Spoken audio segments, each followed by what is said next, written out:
Hello, everybody, and welcome to Getting Inside the Right Male Mind. I'm Lisa Shield. And I'm Benjamin Shield. And together we're the Shields.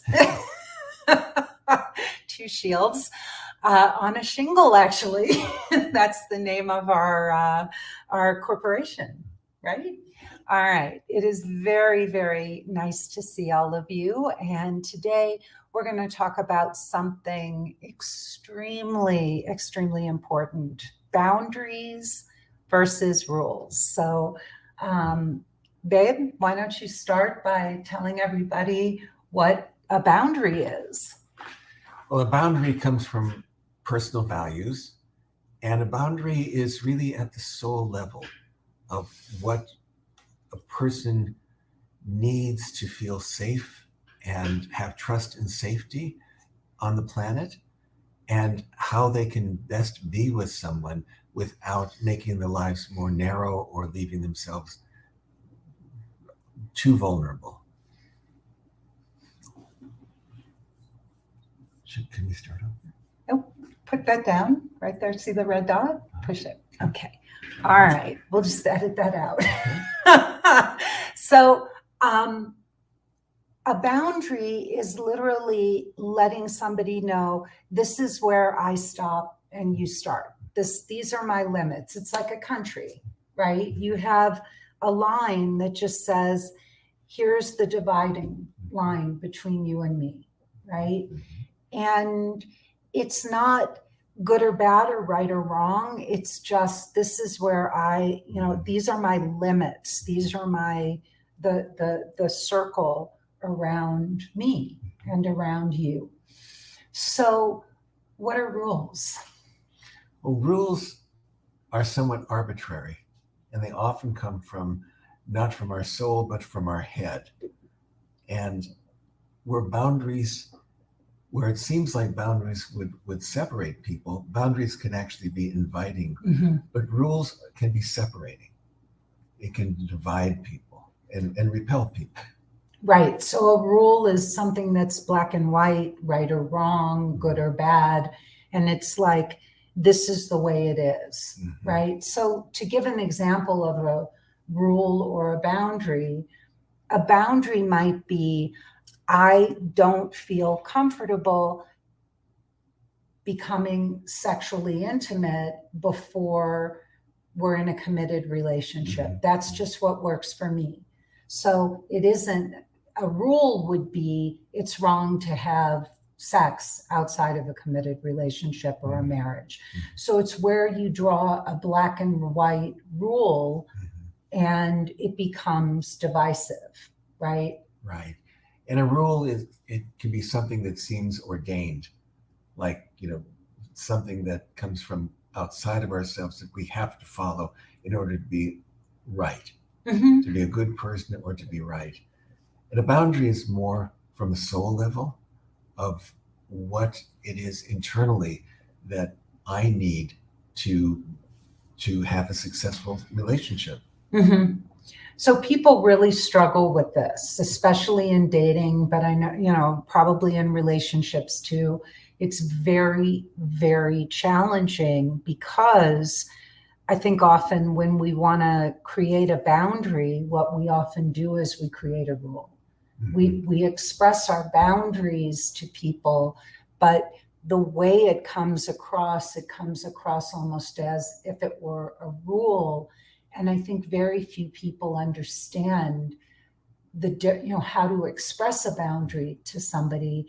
And so we wind up pushing people away. And especially when it comes to men, I think that men don't like rules. Right. Nobody does. Nobody wants to be told, it's my way or the highway. And men often find that rules will make their lives more narrow rather than having a relationship make their lives more expansive. Yeah. And I think that when you talk about a man feeling like rules will make his life more narrow, that comes down to a man's greatest fear, which is getting into a committed relationship or marriage and losing his personal freedom. Yes. And living someone else's dream. Yeah. And so this is a an important thing for women to know when they're expressing their boundaries to a man, that the way he hears it can often be, if I don't do what she says, then it's not going to work. If I want to be with her, I have to do it her way. And we were talking earlier before the broadcast, we were talking about how women will often use rules. They know that men want to be intimate, right? We know men want sexual intimacy. And so often what some women will do, and I will say guilty right here, that we want a man to prove all of these things to us before we're willing to go down that road. So it's almost like we have rules, or we have ways in which we try to get a man to jump through hoops to prove that he's a good guy, that he's not going to hurt us, that he's going to be monogamous. And so we have all of these rules that we lay out for men, thinking that if we can get you to jump through all these hoops, then you're going to be a good catch, or that you're going to be a good guy. Right. And then what happens is we have so many hoops and so many rules or tests that we put out there. And instead of just presenting them as boundaries, and we'll talk about how to do this in a minute in a healthy way, but instead of putting out there that these are my boundaries and then seeing if a man will honor and respect them, we want to get all this proof because we're so insecure and we've been hurt or deceived so many times before, that what happens is we also start to disrespect a man because we feel like we can manipulate and control him. Right. And rules are about control, where boundaries are about emotional vulnerability, to share what's deeply important to a person, as opposed to something that's arbitrarily controlling. Right. So what I'm hearing you say is that a rule is rigid and black and white, and a boundary is like saying, look, can you do, like, this is who I am and this is what matters to me.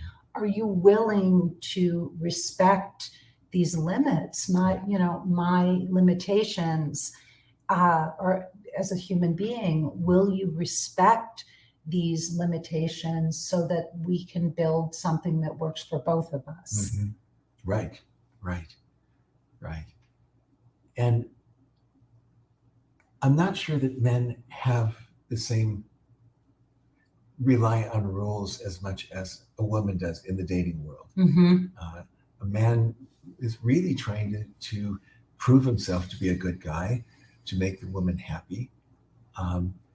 And if there are strict rules, while he's trying to impress a woman, make her happy, prove that he's a good guy, the rules can shut him down. He could be doing everything he can. And someone might say, well, I'm not going to go out with you because you didn't give me 3 days notice. I'm insulted. Right. And he was just thinking he is being spontaneous. He knows that the woman he's courting likes spontaneity. And so it's difficult when someone is trying and there's no there. They just can't. It's almost like, even though rules are arbitrary and black and white, sometimes to a man it feels like it's a moving target. Well, especially with women, right? Because it is. Right. They think they're doing great, and then all of a sudden the floor drops out. Yeah. Yep. I hear you. And it is so important that men and women meet in the middle, that we understand our similarities and we understand our differences, and we make room for that, because there's such a beautiful place in the middle where we can come together and both, get our needs met. beautifully. But I think boundaries are fundamental. And not rules. Rules push people away. They're divisive. They're black and white. And if somebody doesn't agree with your rules or feels that he's having to give up so much of himself to accommodate you. And I'm not saying, by the way, there are men who have rules. There are men who are super uptight. Sure. And have tons of rules. And I know stories of clients I had a client who was dating a guy and he was a neat freak, and she came into his house and she put her purse and her jacket on his countertop, and he had a conniption. Oh, no. Yeah, he had a fit, and she didn't feel welcome. She didn't feel at ease in his space. And he had so many rules, and she felt like she was tiptoeing around him. So I know it's not just women that do this, but it is by and large women who have dating rules. And we always go back, you and I, to the book, The Rules. Right. Where women should be easy to be with and hard to get. Oh, I wish it were only that simple. I don't think they ever get to the easy to be with part in the book. It's so manipulative. And you and I were talking, we were exploring another level of why we abhor this book so much this morning before our talk. And one of the things that we were looking at is how rules, and a book like The Rules, first of all, it's so sad because here are two women who were not love coaches, who were not therapists, who had no training whatsoever, sat down and wrote a book based on how their grandmothers dated, and this very antiquated old world thinking. And then they put a book out with the top publisher, and suddenly, just because it's written on a printed page and people are hungry for answers, this book became such a big deal, and so many women took it to heart and practiced it. The number of stories I have heard over the years from women who one of the rules is not to ever initiate or return a man's phone call. And I have heard story after story of women who are now with a guy who they didn't return his phone calls. The guy thought she wasn't interested and moved on. And then maybe they ran into each other at a party or something happened where their paths crossed again. And the woman said, the guy said, well, you never returned my phone call. And the woman said, well, I thought if you were interested, you would have called me. And the relationship didn't happen, and only happened out of circumstance that their paths crossed again because they were following these absurd rules. Yeah. I even know, of a beautiful story of a client who she was at a bar and she kept making eye contact with this guy, and he would look at her and she looked at him, but he never came over to her. And then she was leaving the bar, and as she was walking out, she just thought, I'm just going to turn around and say hello to this guy.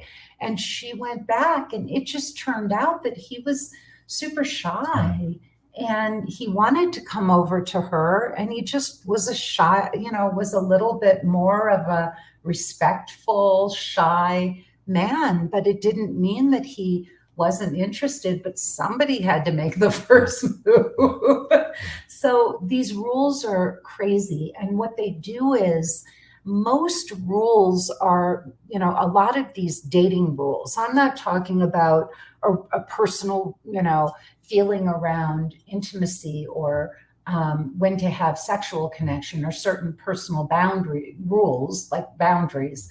But dating rules like that book, they're all at the strategic level. Right. Very cerebral. And, in the head and not in the heart, in the head and not in the soul. Right. Yeah. And also another book like that is a book called Getting to I Do.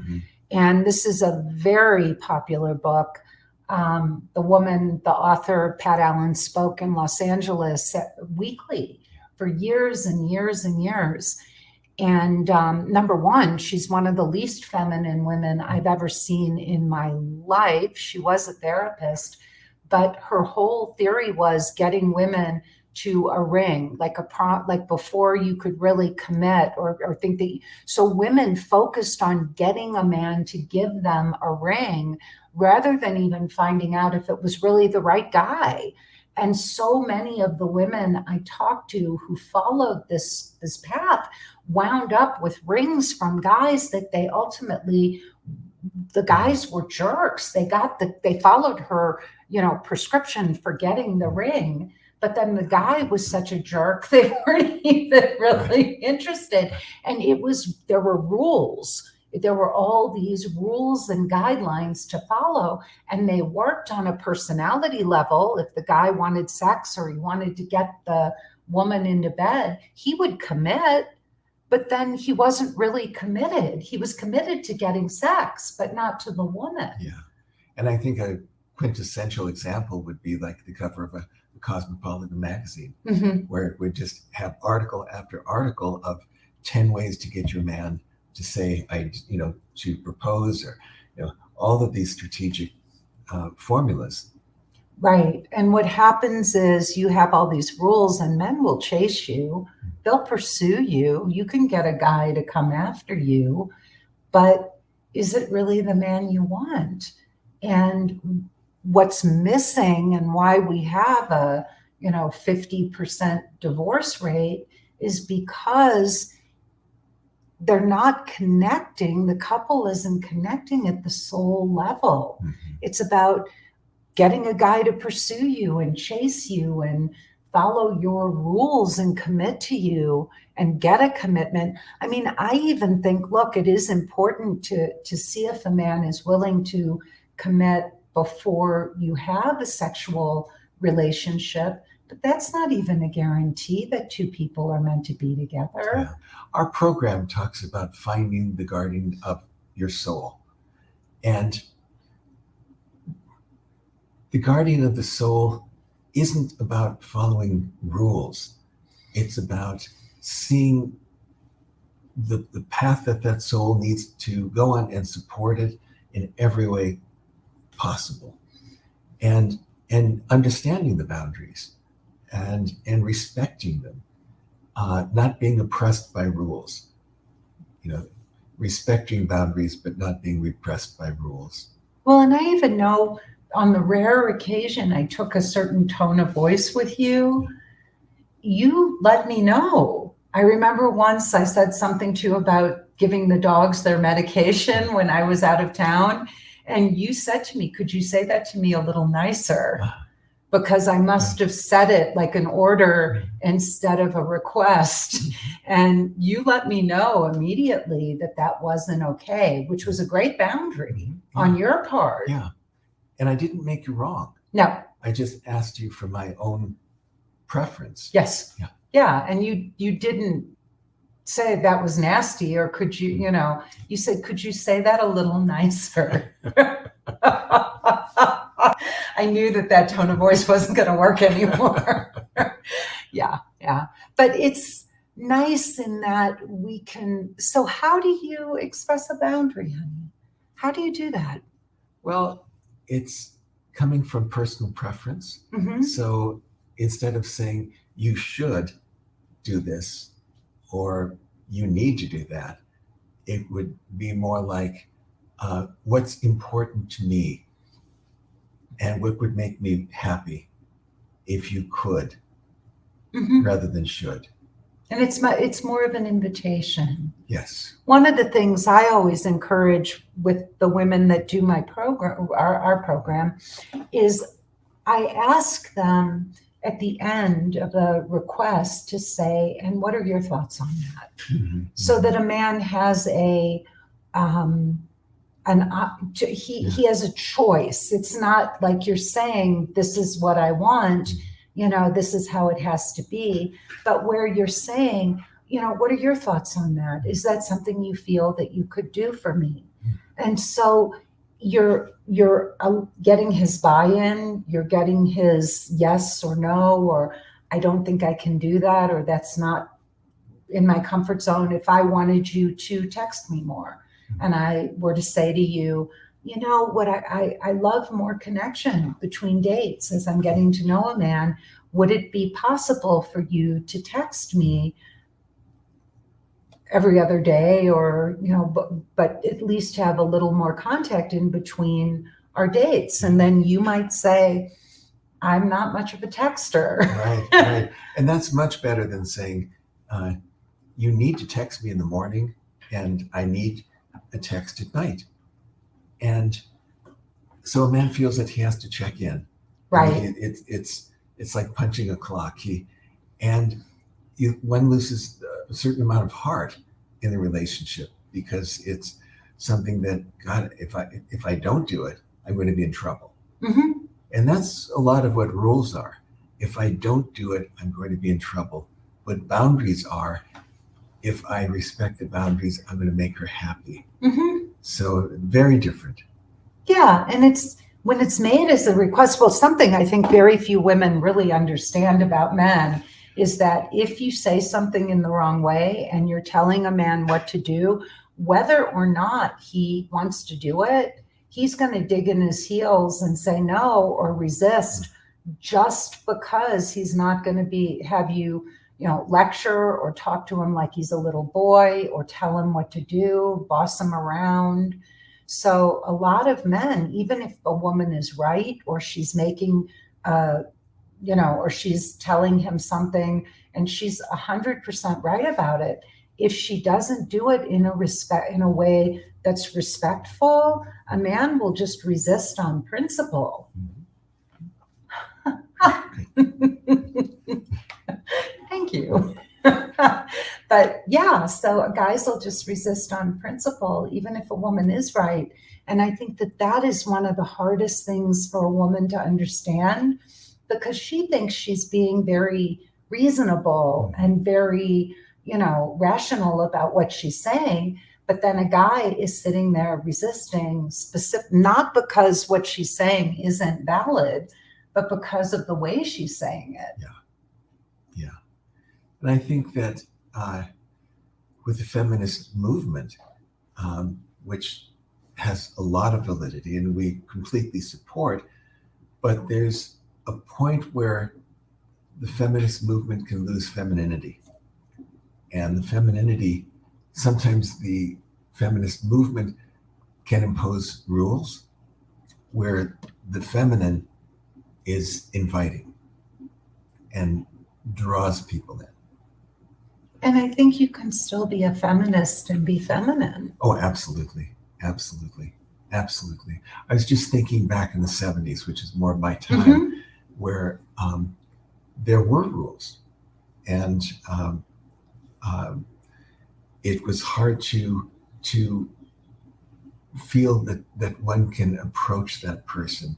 And because there were... Can we pause? No, because we're live. Oh, okay. Yes. No, but there were rules in the 70s. Well, what happened was everything kind of got turned upside down. Mm-hmm.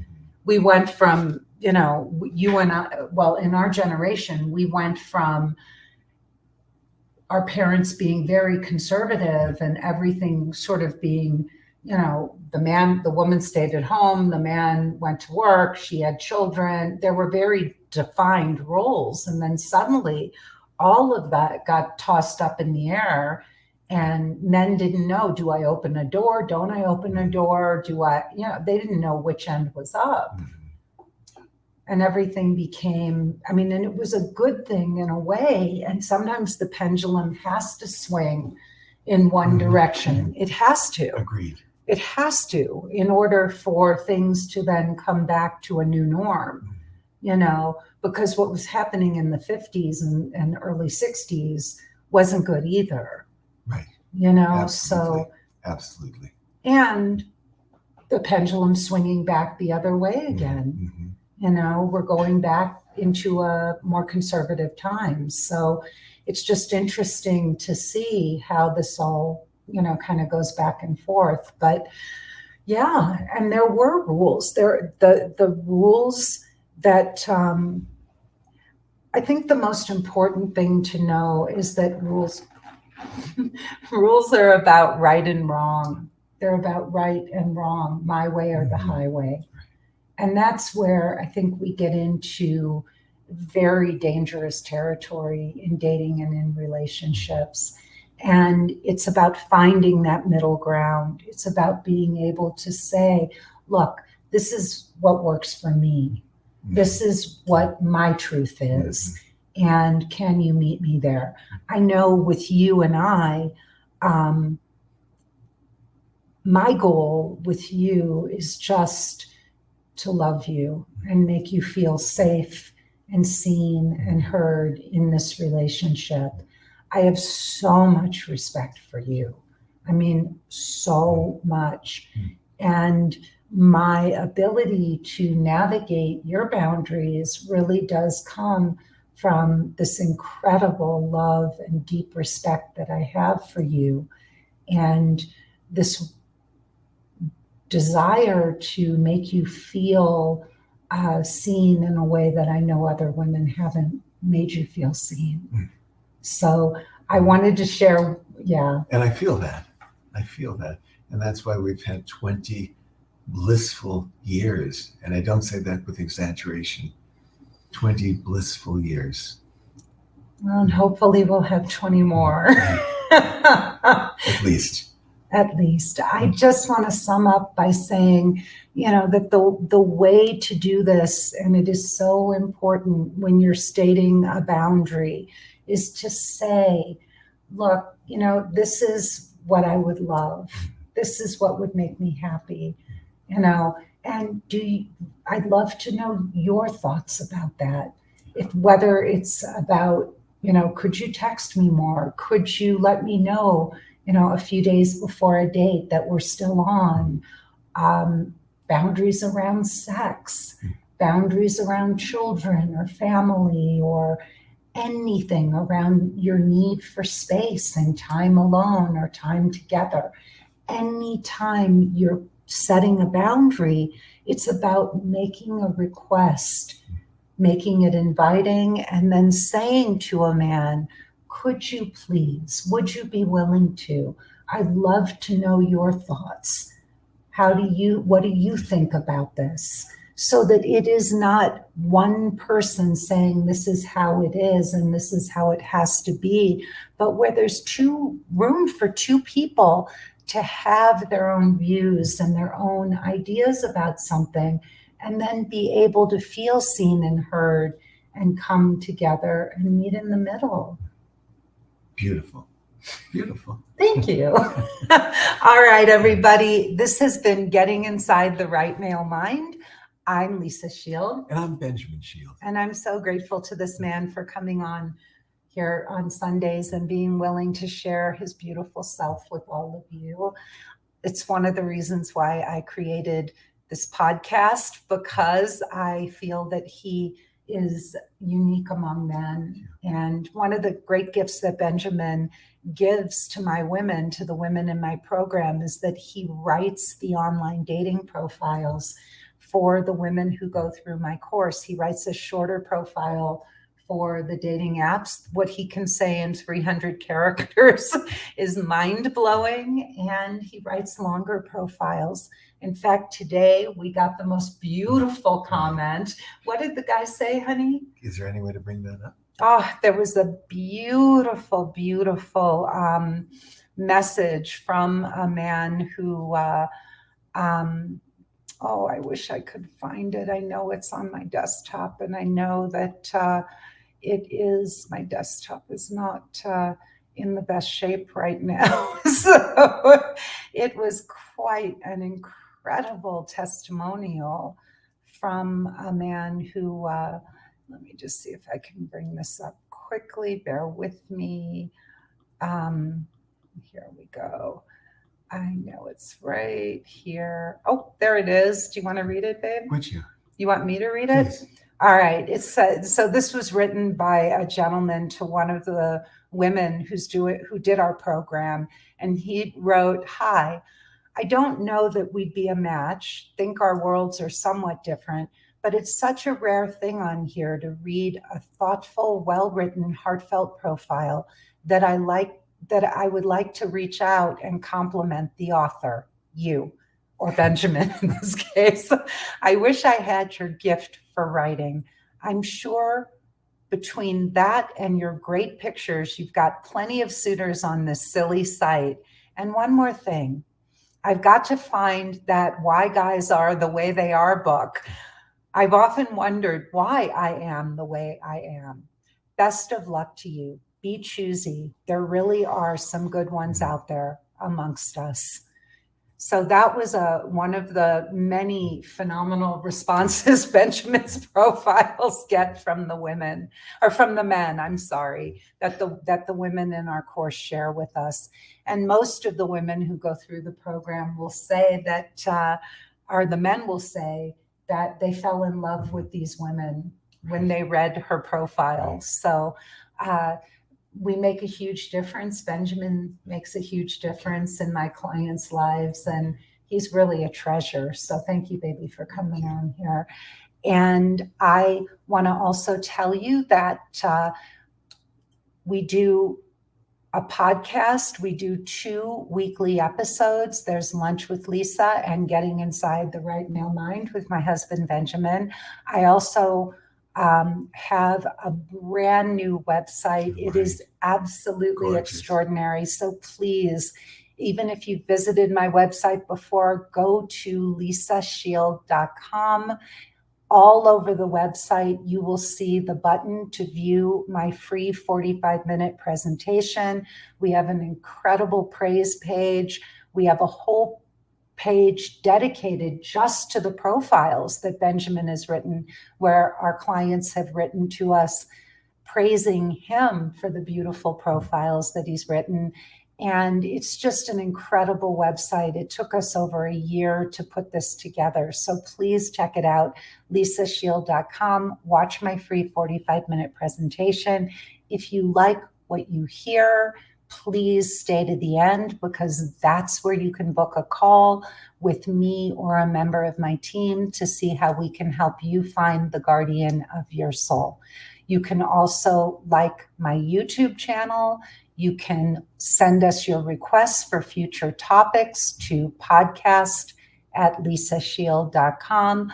On the website, you can also find every episode of my podcast right there. If you just want to go through them all and listen, you can see them all there. And I think that's everything. I think so. I think I covered it all. Thank you, thank you, thank you for being here. Please tell everyone, tell your husbands, your boyfriends, your girlfriends, your nieces and nephews and fathers and mothers and brothers and sisters about this broadcast. I know that we are saying things in a different way. We hear that from many of you, that our message is unique, that it is from the heart, that it is authentic, that it is genuine. And how else are you going to find a guardian of your soul? Thank you. And please come back and see us again. Bye-bye.